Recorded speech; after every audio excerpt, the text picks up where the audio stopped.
Meerut murder case में आज एक नई जानकारी सामने आई है। उस केस से जुड़ी पोस्टमार्टम रिपोर्ट आज सार्वजनिक हुई है। क्या उसमें नए अपडेट्स हैं, क्या नई जानकारी इस केस से जुड़ी हुई आई है, ये हमारी साथी विभावरी हमें बताएंगी। विभावरी, सीधा सबसे पहले आपसे सवाल कि क्या पोस्टमार्टम रिपोर्ट में कुछ ऐसे तथ्य सामने आए जिससे पता चलता है कि बहुत विभत्स हत्या थी? देखिए, रिपोर्ट तो पहले भी आ गई थी, उसमें कुछ और चीज़ें हैं जो अब सामने आई हैं। जो आज जो अपडेट है उसके हिसाब से जो एक फिगर के साथ उन्होंने बताया, आपकी स्क्रीन पर भी दिख रहा होगा कि गर्दन जड़ से अलग थी।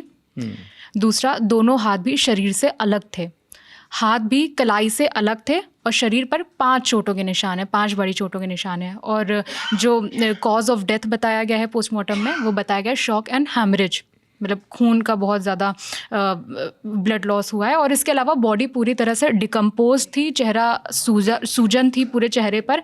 एक आंख उनकी खुली हुई थी सौरभ की, दूसरी आंख बंद थी। बॉडी पूरी तरह से सीमेंट से लिपटी हुई थी और ये जो चिन ठुड्डी होती है इस पर चोट के निशान थे और गले पर फंदे के निशान थे। ये मोटा मोटी चीज़ें हैं जो पोस्टमार्टम रिपोर्ट में आज वाले अपडेट में सामने आई हैं। जी, इसके अलावा पुलिस का भी कोई वर्जन, कोई बयान आया है इस पूरे मामले पर, अगर आप बताना चाहें तो? पुलिस का जैसे पिछले बुधवार से ये चौधरी चरण सिंह डिस्ट्रिक्ट जेल है, वहाँ पर बंद है। तो वहाँ के जो जेल निरीक्षक हैं उनका आज बयान सामने आया था। न्यूज़ एजेंसी से बात करके भी उन्होंने बताया था कि वहाँ पे उनका क्या बिहेवियर है दोनों का। तो उन्होंने बताया था कि शुरू में उन्होंने मांग रखी थी, मुस्कान और साहिल, दोनों आरोपियों ने मांग की थी कि भाई हमको एक साथ ही रखो। तो फिर उन्होंने बताया कि जेल में ऐसा नहीं होता है, महिलाओं का अलग होता है और पुरुषों का अलग होता है, साथ रखना पॉसिबल नहीं है। दूसरा, भाई जैसा बताया है पुलिस की तरफ से कि ड्रग एडिक्ट हैं दोनों, तो उसकी उनकी दवाइयाँ चल रही हैं क्योंकि अब वहाँ जेल के अंदर उन्हें वो नशा नहीं मिल पा रहा है, तो उन्हें दिक्कत हो रही है। तो उसका मेडिकेशन वगैरह से उनकी पुलिस जो है उनकी मदद कर रही है क्योंकि ड्रग एडिक्टेड है। और दूसरा, एक जो बताया उन्होंने कि सरकारी वकील की मांग की है मुस्कान ने। उसका कहना है कि परिवार वाले वकील नहीं देंगे क्योंकि नाराज़ हैं, इसलिए सरकारी वकील की मांग की है मुस्कान ने।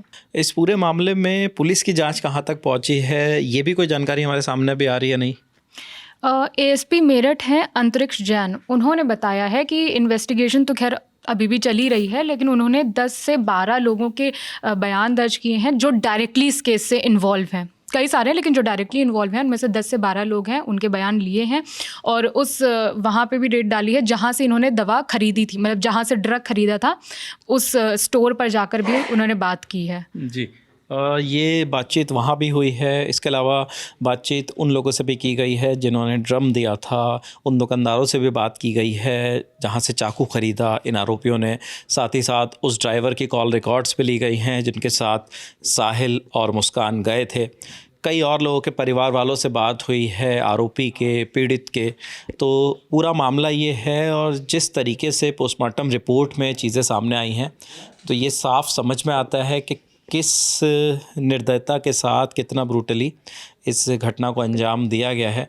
आगे जो भी नई जानकारी इस केस से जुड़ी हमारे पास आएंगी वो भी आपको ललन टॉप पर मिलेंगी। शुक्रिया।